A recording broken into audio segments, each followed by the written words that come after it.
This is Paul Burnett interviewing Professor John Murphy for the Global Mining and Materials Research Project of the Business Series, the Oral History Center, the Bancroft Library. And we're here at the Denver Convention Center for the SME gathering, and it's February 18th, 2015. So Professor Murphy, can you tell me a little bit about your family background and early years? Well, I was raised in Pittsburgh, always had an interest in technology, got a BS in engineering from the University of Pittsburgh and an MBA from Duquesne University. Mm-hmm. And your parents, your family background, what were they doing? What was their occupation? My father was a registrar at Duquesne University, and my mother was an elementary school teacher. Mm-hmm.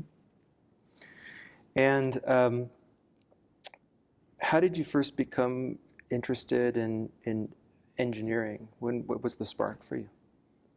I think from an early age I always liked to take things apart, put things back together, devise new techniques and technology. Mm-hmm.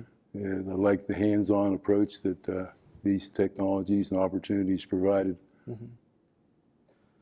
And so you started at University of Pittsburgh in 1957. That's kind of the Sputnik era. There's this enthusiasm around science and technology. Was that part of it? Was it just in the air at the time? Yeah, but it certainly was before that in terms of my really, grade school interest in science and technology. Mm-hmm.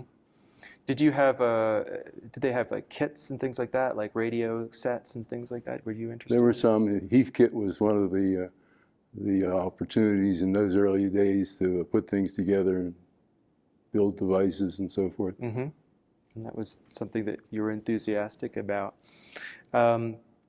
So you finished your Bachelor of Science in Electrical Engineering the early 1960s. What did you do as your first occupation? Actually, I went to work for the U.S. Bureau of Mines in the area of instrument development and instrumentation. And what kind of instrumentation were you working on? My early work was involved in actually monitoring noise and using meteorological conditions to predict the noise effects from blasting operations. So you'd measure the decibels in a chamber, that kind of thing? No, basically this was the interest was to actually predict the occurrence of blast noise off-site from a blasting operation. Okay. Is a function of temperature inversions, wind, weather conditions, and so forth. Wow. And the interest in this work that the U.S. Bureau of Mines was doing, was that the result of pressure from, were people complaining about noise, and what was being the initial interest was actually in terms of the effects of activities at the research center itself. Okay. That had a high propensity of activity in fires, explosions, and explosives research. As perhaps you know, the Bureau of Mines was really formed based on mine disasters, and the initial focus was fires and explosions. And so there was a lot of work at Pittsburgh related to identifying ways to prevent and minimize the consequences of fires and explosions in the underground and the surface mines as well. Mm-hmm. And what were some of can you talk a little bit about some of the research and technologies that were developed either in the U.S. Bureau of Mines or associated with the Bureau of Mines that assisted in mitigating disasters, mining disasters, and so forth? Yeah, there's a host of answers to that question. So there's preventative measures and post-incident measures as well. From a fire and explosion perspective, there was work on various types of active and passive suppression systems, ranging from improvements in rock dusting or stone dusting, showing very clearly the effects of what's called float coal dust, and the fact that very thin layers of float coal dust can be levitated by very weak explosions and cause some very devastating events to various types of active suppression systems. For example, attempting to minimize the ignition at a working phase. There was work on various types of urethane coatings that were, let me back up. Sure. So urethane coatings came into existence to prevent the weathering of shales that are found in many coal major strata. And while they were effective in terms of preventing the weathering and deterioration of them and hence roof fall hazards, in some cases these were fire hazards and you could get flash fires as a result. So there was a lot of work in terms of identifying those problems, assessing different types of urethane foams and so forth. The urethane foam itself was a fire hazard. Yeah. And what's interesting about that is that even if you look at some of the standard NSTA and NFPA characterization tests, the foams would show as being safe. But if you had big enough surface areas like the entire cross-section of a mine roadway or tunnel, they turned out to give different results.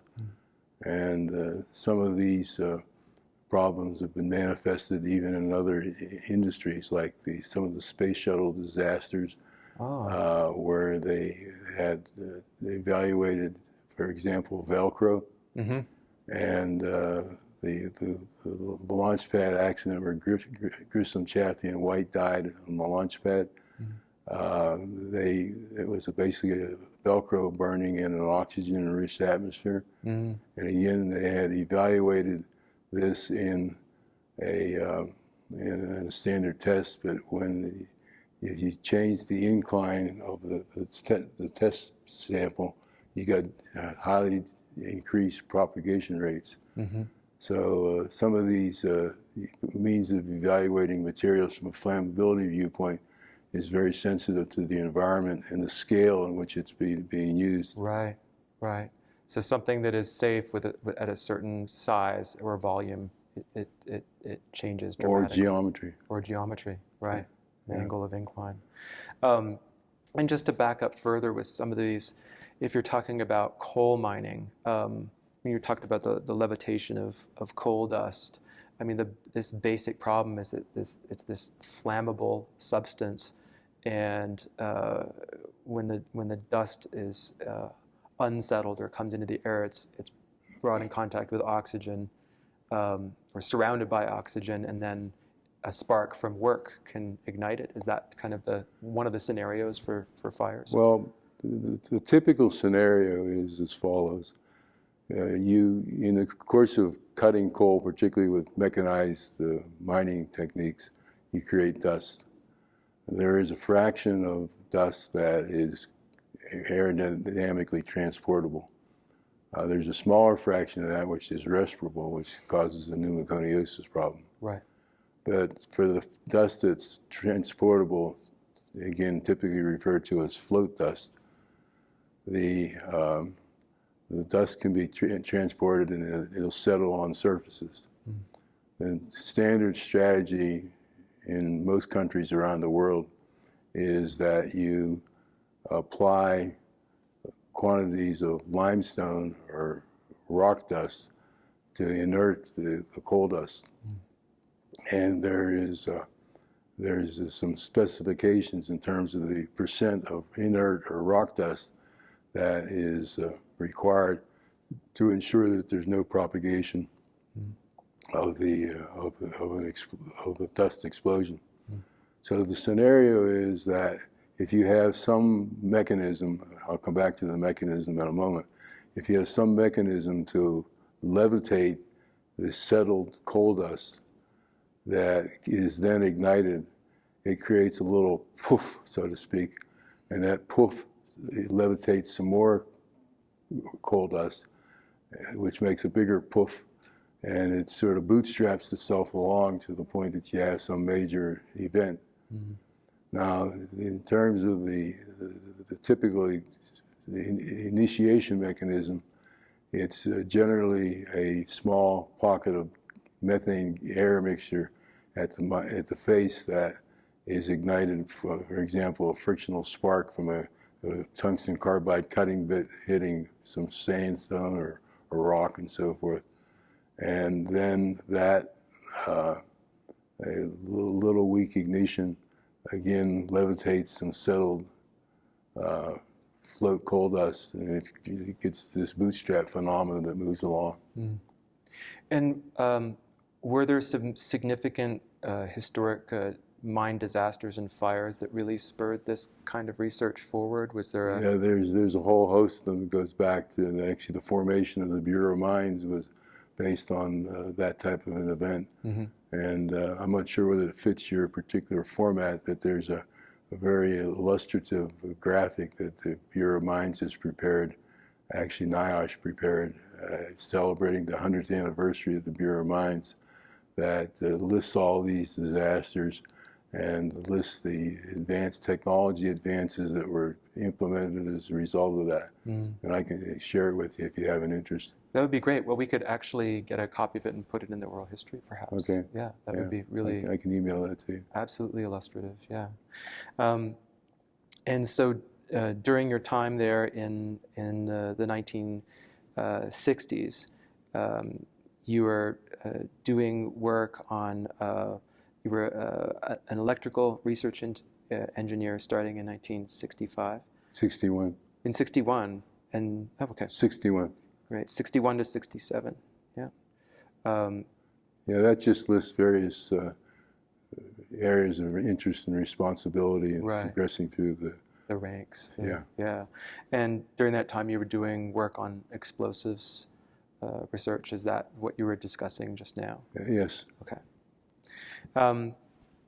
And in this is again in 1967 to 1970. You were doing the development of instrumentation systems, and this is the kind of stuff that you were talking about. The definition of performance of large-scale gas and condensed detonations. So that was some basic science work that I and some of my colleagues were involved in terms of trying to understand some fundamentals of explosion mechanisms and techniques to suppress them and so forth. Mm-hmm. And you had done, it says you'd done your own research on noise instrumentation and gas detonation systems that were you just following your own curiosity at that point? They were team efforts, but yeah, we were investigating various hypotheses as it relates to those particular areas. Mm-hmm. And pumpable slurry explosive systems. Can you talk a little bit about that? Certainly. Kind of research. So, one of the innovations in explosives, both for construction as well as for mining,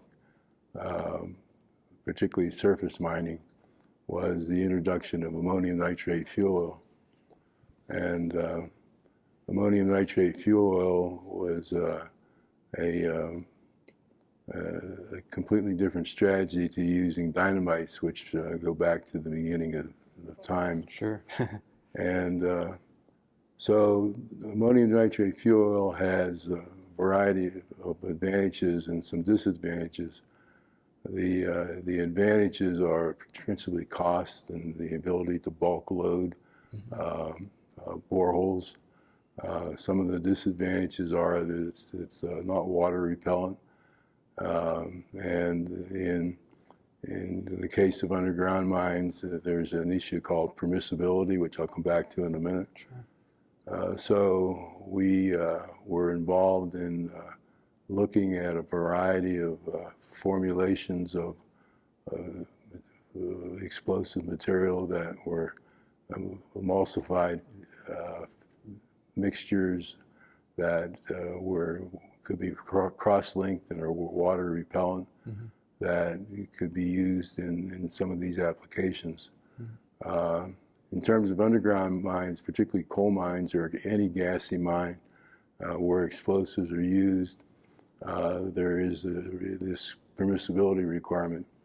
And basically there's a series of assessments or evaluations that are used to assess whether an explosive is configured in a manner that will not cause the following scenario to happen. And the scenario is that you have a borehole which has explosives in it that typically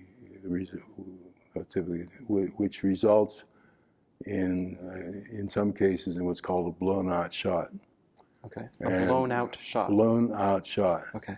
So instead of the explosive fragmenting the coal or the rock, it basically it doesn't yield. It just shoots out the material like a can, right, shooting out of a cannon. Right. And as a result of that, you have hot combustion products that would likely ignite a methane air mixture if it were present at the face where this activity was taking place. And so there's various strategies, whether you're using dynamite or whether you're using some other type of formulation, to keep the combustion products cool enough that it would not ignite a gas-air mixture if it were present. In fact, one of the evaluation criteria is to load a quantity of this explosive, this test explosive, in a steel cannon and fire it into a gas-air mixture and statistically determine the 50% point where you could ignite, that would ignite the gas-air mixture. And there's thresholds that need to be maintained or met in order to be, quote, approved as a permissible explosive. Right. So this blown-out shot scenario is kind of a worst-case scenario, a perfect storm of events that would precipitate a disaster. And it was a known thing. It had happened, and they determined that this had caused disasters in the past. And so this was the kind of nightmare scenario. It's a known phenomenon. Yeah. And so you want to figure out ways to make the explosives themselves to have a kind of chemical structure that is, and a physical structure, right, presumably, sufficient to prevent it from That's happening. correct. It still do the work it's expected to do. Right. Now, the other part of this recipe is that both for performance as well as for safety, there's what's called stemming, which is an inert material like clay that's inserted into the borehole after the explosives are inserted. And so stemming is important in terms of, again, assuring that the, quote, approved or permissible explosive works effectively as well as safely. Right, right. Yeah, what comes to mind is, I know very little about underground mining blasting, but shaped charges, is that something that evolved over time so the blast goes only in one direction? Is that a kind of shaped charge, or? No, basically, I've had some experience with shaped charges, and in fact, there's a bit of a digression, but one of the interesting phenomena is what's called linear shaped charge. Which is used to, for example, cut holes in tanks and launch vehicles and this type of thing. Right. But an explosive does what it's supposed to do by two phenomena. One is the shock pressure, and second is what's called the heaving capability. So one of the ways that we used to evaluate various types of candidate explosive systems is to actually fire them in underwater, in a pond underwater, because you can easily measure the peak blast pressure as well as the decay envelope afterwards. And so depending on what you wanted to do with wanted the explosive to do, you may want peak shock pressure, and you didn't care about the following shape of the pressure wave. Right. In some cases, if you wanted to heave, you may not need much shock pressure, but you want a lot of heating capability afterwards. Mm-hmm. Mm-hmm. That's fascinating.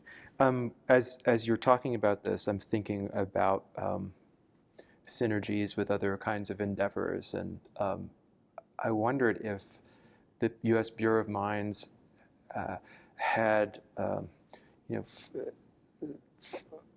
had contact with the Department of Defense or the Aberdeen Proving Ground because they're interested in explosives too for different reasons.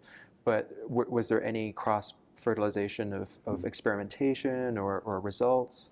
There's an incredible amount. In fact, I believe I worked for every federal agency on various fires and explosions and explosive issues while working for the Bureau of Mines. Mm-hmm. And so not just defense, but other. Defense worked for some of the NASA problems, launch vehicle problems. One of the projects that comes to mind is that myself and a team of colleagues worked with others in the evaluating the destruct system for the Titan II launch vehicle. Mm. It's interesting because the Titan II is a hypergolic propulsion system. It uses a liquid fuel and a liquid oxidizer, which burns spontaneously when they're mixed together. Mm-hmm. And so when you launch a vehicle from Vandenberg or from the Cape, there is a range safety officer that is sitting there with a big red button that is responsible for destroying the vehicle if it goes astray. Mm-hmm. And because they had never launched a hypergolic propulsion system before, we actually were involved in running half linear scale tests on a first stage of a Titan II launch vehicle. At your facility? No, we actually did the work out here near Denver, okay. Lowry Air Force Bombing Range. Interesting. And it's hypergolic? Hypergolic. Okay. Hypergolic. Wow. Okay. So there are sort of your expertise in explosives can be deployed in a number of different areas, and was deployed in a number of different areas. It certainly was. Yeah. And that must have been pretty exciting work to go into these different domains and. Yeah, we had a lot of core competencies. Mm-hmm. We had a lot of unique facilities, and as a result of that, we were asked to contribute to a host of different activities and initiatives. Mm-hmm. You know, in terms of unique tools, for example, we had a high-speed movie camera that would take 1.2 million frames a second. And in that era, that was super high speed. Today, there's faster camera systems, but you could actually look at initiation mechanisms for explosives. Right. And it was a very useful tool amongst others that we had. In the crucial microseconds after a detonation, you can film that. Well, actually, yeah, you could film that. In fact, you could film it before the initiation. And an example is that there was a team at the Bureau of Mines that identified some interesting initiation mechanisms. Mm-hmm. And one of the stories is that back in the 70s, there was a large increase in the use of nitromethane. And nitromethane had been shipped in 55-gallon drums, and because of the increase in volume, and it was being shipped in railroad tank cars. Mm-hmm. And so there were a number of incidents where a railroad tank car, when it was going through the so-called shunting process, where they make up right. trains on sidings, yeah. and they just push a car up a little hill and then it slides down. They set all the switches so it winds up in in train number 10 or train number 11. Kind of slams into it a little bit. It slams into. Yeah. So in a couple of these slamming incidents, the tank car detonated. Wow. And so the question was, how could that happen? And there are standard tests to evaluate the shock sensitivity of materials. And using those standard tests, it was impossible to get nitromethane to detonate with the types of pressures, shock pressures, that you could ever envision having in a shunting type incident. And what happens is that if you cavitate the liquid, like you would when you're sloshing the material around, you get micro initiation sites in the bubbles that are the vapor nitromethane, and they turn out to be the initiation sites that then propagate into a full-scale event. And again, using high-speed photography, we were able to actually visually show this particular phenomenon. Wow, that's fantastic. I guess so. Nitromethane was thought to be much more inert prior to that, and it was demonstrated to be inert by standard shock sensitivity. Right. Inert's the wrong word. Okay. It was demonstrated to be less sensitive than it turned out to be. Right. Due to the fact that the cavitation actually reduced the sensitivity by a couple orders of magnitude. So the old, have in mind, those miners with their boxes of nitroglycerin packed in sawdust, and I'm thinking of that level of sensitivity. But according to the tests in nitromethane, it was thought to be fine, and then they found that there was this particular kind of agitation of the liquid that created if you cavitate it, if you put essentially bubbles in it, right, and you weakly shock the bubbles, yeah, and they turn out to be initiation sites, right, that lets the reaction move forward. Wow. So in terms of work practice, this sounds like an experimental laboratory, that you're modeling these kinds of scenarios using at different scales, using different kinds of criteria. So it sounds like you're getting feedback from the outside world. There's an incident that happens, and you try to recreate those parameters to figure out what's the missing piece. Yeah, we did this for a variety of activities and needs. We were involved with the Department of Transportation in terms of characterization of the safe storage, safe transport and handling of various types of reactive materials. I mentioned ammonium nitrate before. Yeah. There was a number of infamous incidents like the Texas City explosion of ammonium nitrate. Yeah. And again, using some of the standard safety characterization tests, ammonium nitrate appeared to be relatively inert. Yet it was known that there was Texas City, which there was a major disaster, and there were others as well. And so the National Fire Protection Association was interested in determining more realistically the safe storage distances for ammonium nitrate and ammonium nitrate fuel oil.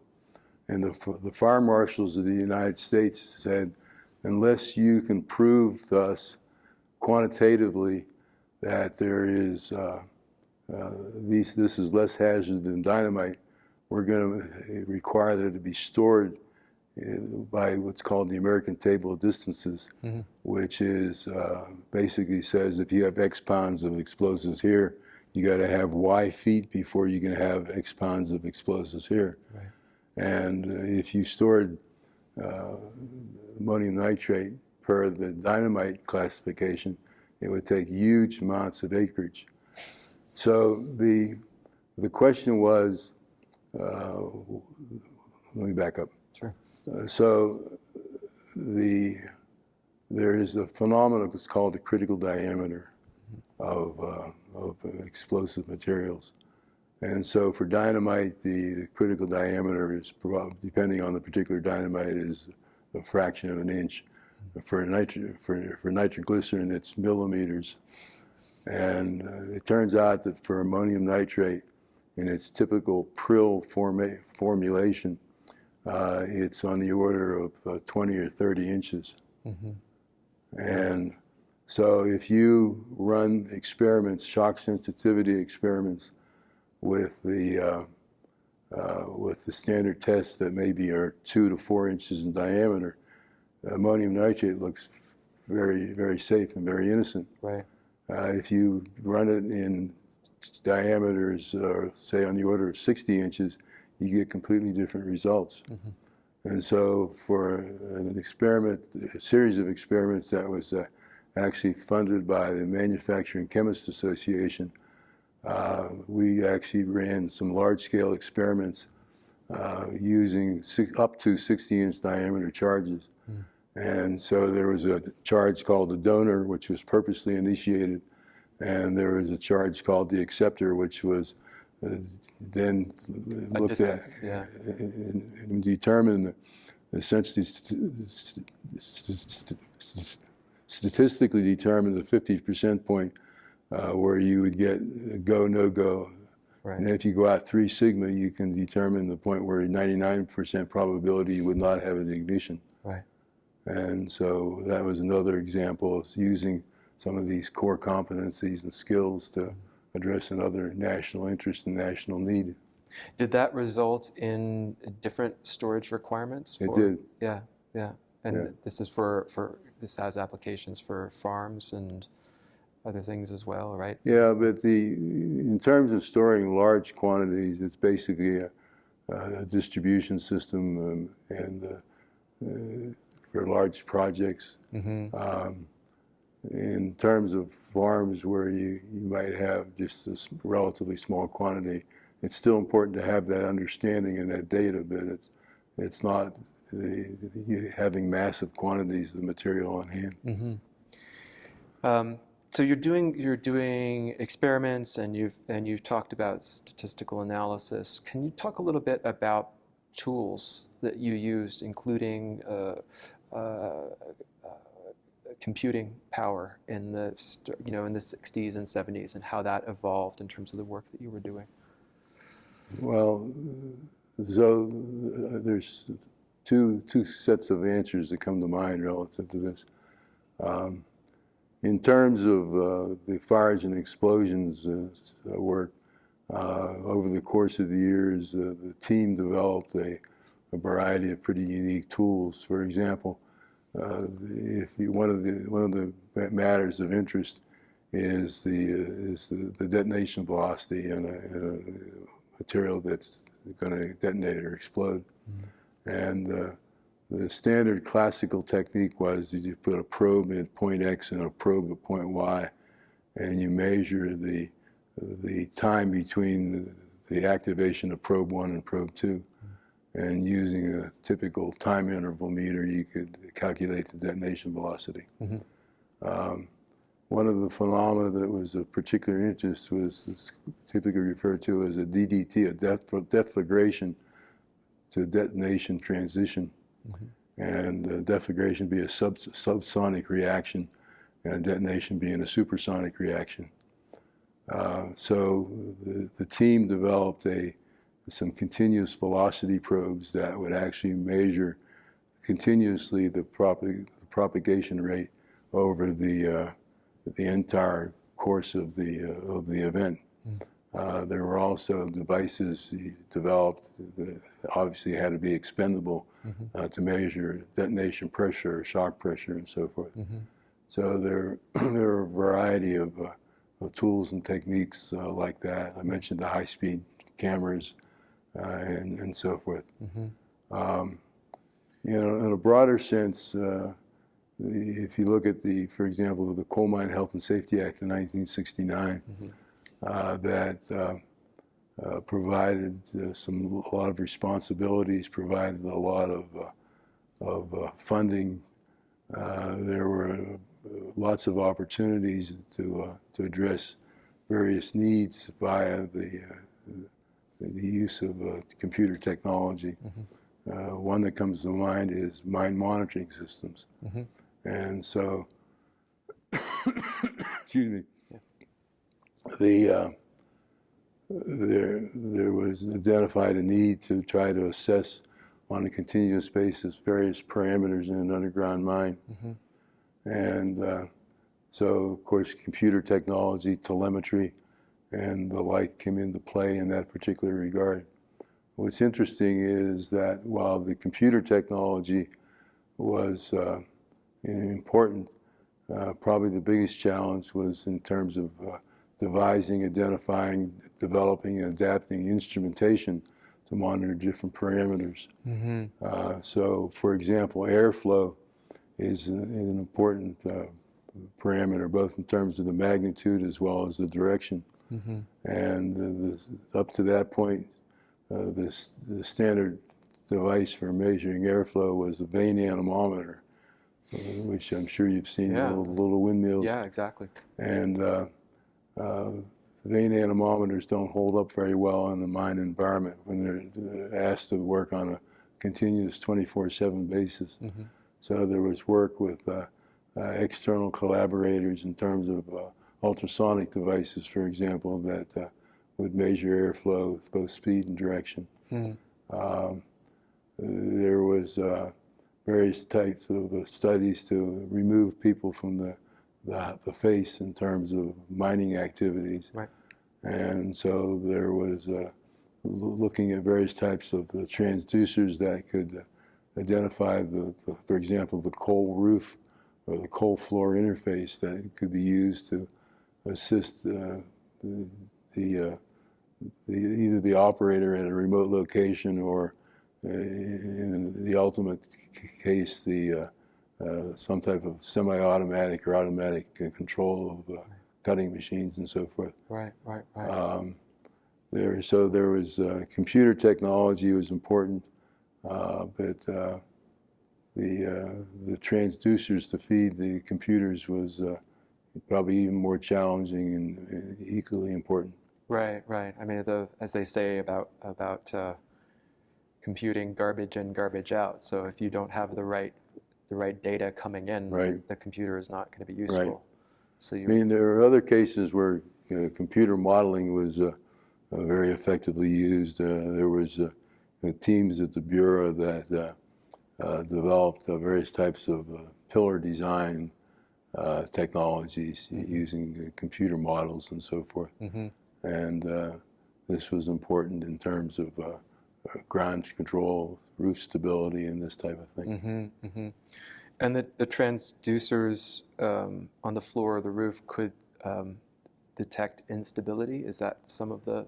No, well, the ones I made reference to were basically, well, so if you have a coal seam that, for the sake of discussion, is 6 feet thick, and you have adjacent strata on the top and on the bottom. In many cases, the bottom is clay, and so you want to cut to the clay. You don't want to cut through the clay. Perhaps more importantly, what's on top, and you have sometimes you have hard sandstone. In some cases, you have shale. And so it's important to not disrupt the adjacent roof strata unless there's a design plan to remove it for some particular reason. So the idea was, can you have some type of a measurement system that would tell the operator you are at or close to that horizon. And so you did a lot of work on industrial hazards, and the title that you had from 71 to 78 is Research Supervisor, Industrial Hazards and Communications. What's the communications part of that title? That's an interesting topic because on the surface we take two-way communications for granted. You buy Motorola radios or RCA radios, and Right. and as long as you have the proper antenna system, it works like it's supposed to. Those particular devices don't work at all or don't work well underground. And the reason is that basically when you're in a set of mine entries or tunnels, you're effectively in a waveguide. And the waveguide does not support propagation of most of those frequencies. So there's a number of strategies that were identified to minimize or overcome some of those issues. First of all, you can either go very low frequency and get some beneficial results, and I'll come back to the pros and cons of that in a moment. Or you can go to extremely high frequencies and get some meaningful results. But for example, what's typically VHF frequencies of 150, 180 megahertz, you go around one corner in a coal mine and the radios won't work. Right.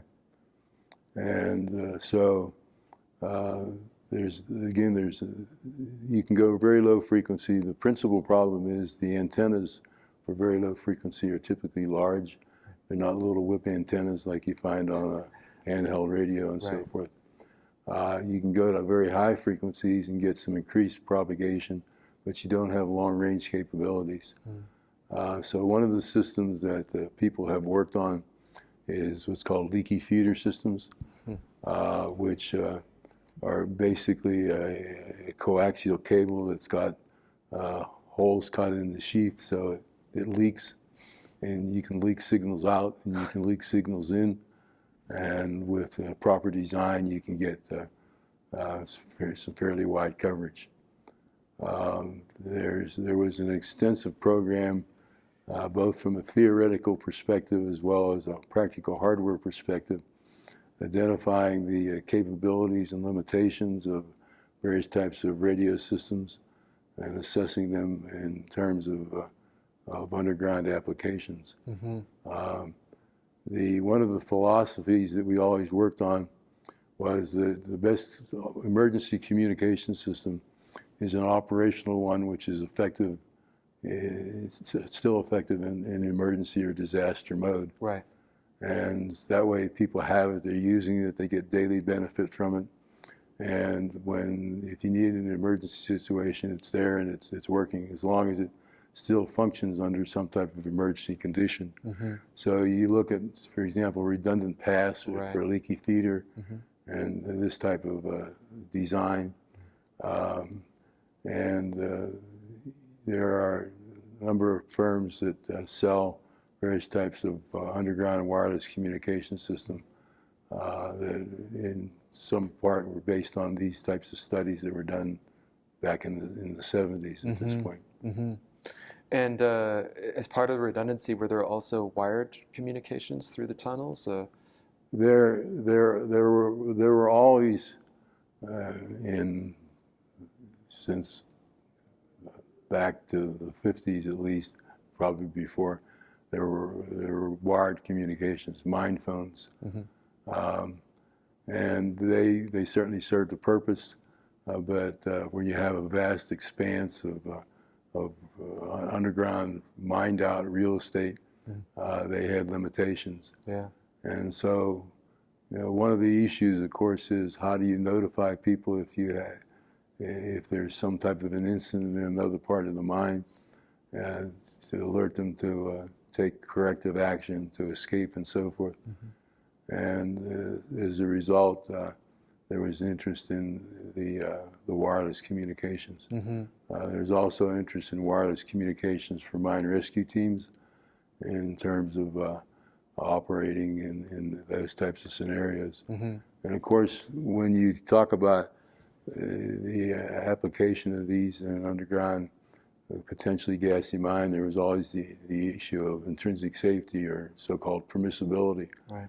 And so devices had to be designed and configured to meet that particular requirement. And again, for some of the very low frequency systems with the large antennas, you could get enough stored energy in the loop antenna that under fault conditions it could potentially be an ignition source. It could discharge as a kind of capacitor. If you had enough stored energy in a coil, and the coil was disrupted by some type of an incident, you conceivably could have a spark that would ignite a gas-air mixture. So there had to be appropriate precautions in terms of how big the antenna was, how much energy was stored in it, and so forth. Yeah, I mean, I imagine that if you want, whether it's high frequency or low frequency, if you want a better propagation, these would be higher voltage applications or more higher power. Higher power, like more current. Okay. So in terms of a low frequency system, basically it's the amount of current you're pumping through a big loop antenna, and again, how much stored energy is in that coil or in that device. Right, right. I mean, that's really challenging. That's some of the most probably, I imagine, frustrating and exciting work that an engineer can do is to have multiple conflicting parameters, right? So there's always trade-offs. Yeah, yeah. And in terms of the underground environment, there's extra trade-offs right. in terms of some of the things I just shared with you. Right, right, absolutely. But it sounds like your researchers and your teams had positive results in developing these systems, or at least sort of laid the ground for future innovation. Yeah, basically in terms of the high frequency systems, there were commercial devices that were available on the surface. Basically, there were efforts to adapt these to underground applications, both in terms of environmental conditions, the propagation issues with leaky feeder systems, and so forth.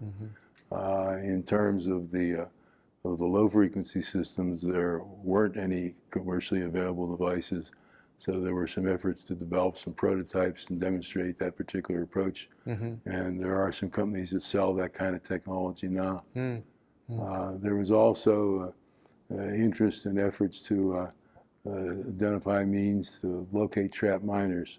Yeah. And there are two basic approaches that were followed. One was a seismic system where miners who were trapped were instructed to follow a protocol in terms of banging a timber on a roof bolt, for example, or on the mine roof. And the idea was with a set of seismometers on the surface, you could locate and triangulate the location. Right. And there was an emergency capability developed and maintained by the Mining Enforcement and Safety Administration based on that technology. There were also efforts to devise a system that used electromagnetic location system. So again, using a very low frequency transmitter hooked to essentially a single coil wrapped around a coal pillar, you could generate a magnetic field that you could detect on the surface. And there were a series of ways to assess the capability and limitations of that particular approach. Again, some of the limitations were the amount of power that you had available. You assumed that the only power that was available was the cap lamp battery. Yeah. And you also had the limitations in terms of how much power you could put into the antenna, in terms of the intrinsic safety issues I mentioned a moment ago. Right. And basically, with those particular limitations, the other important parameter was the electrical conductivity of the overburden. So it depends on, for example, how much salinity there was in the overburden. Right. It determined the propagation of the signal. And so these are kind of transponder stations that you could, the miner could get to and plug into. You could either have a transponder station, or because at that time it was difficult to predict where you might wind up. The idea was to have, essentially, you had your Kaplan battery, you had if you had a coil, a roll of wire that you could essentially be the antenna, you could set it up wherever you wanted, wherever you find yourself to be. Right, right. And now, at that time, there was some studies on survival chambers, and there's even more recently, in some of the more recent legislation, some additional requirements for survival chambers for miners. If you look here at the show, there's some people promoting their particular commercial versions of survival chambers for underground mines.